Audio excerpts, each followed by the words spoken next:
Dale. Estas que no, las que ganaron Chucky solo te las vamos a quitar para quedarnos con los números. Después te las devolvemos, ¿oíste? Hombre, yo con la grasa. Anda a guardarlo porque no va a ser. Y las otras dos te las devolvemos. Como uno nunca sabe. Mira, hay otras 4 cervezas. 5,710 se logró recaudar y muchas gracias por su aporte. Por lo menos. De veras, Jay, va a hablar Chucky. mucha de verdad que no, mucha de veras, de antemano. Incluso Kike ahorita me estuvo escribiendo porque él andaba estudiando y no pudo estar aquí. Elvin, gracias, oíste, por lo que vos habías hecho, por todo, muchachos, de verdad. Que para mí, puta, se lo juro de que es algo bastante grande, pues, porque nos está llevando un vergo todo este dinero.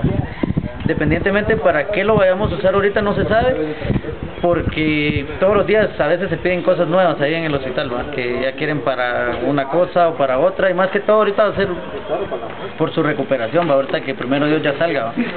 Porque gracias a Dios él está bastante evolucionado, ya está saliendo de todo lo que le ha pasado, de todo lo que estaba pasando, y como les digo, yo me siento muy contento, muchas, no tanto porque aquel está recuperado, sino por el cariño que ustedes le demostraron a aquel en estos momentos, ¿va? De que es cuando más lo necesitó, ¿va?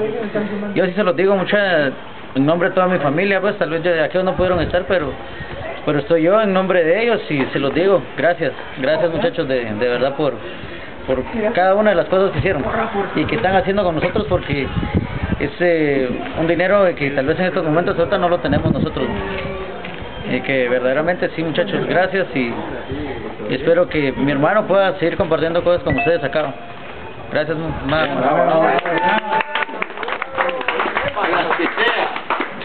Bueno, solo nos falta avisarle entonces a Claudia Lorena.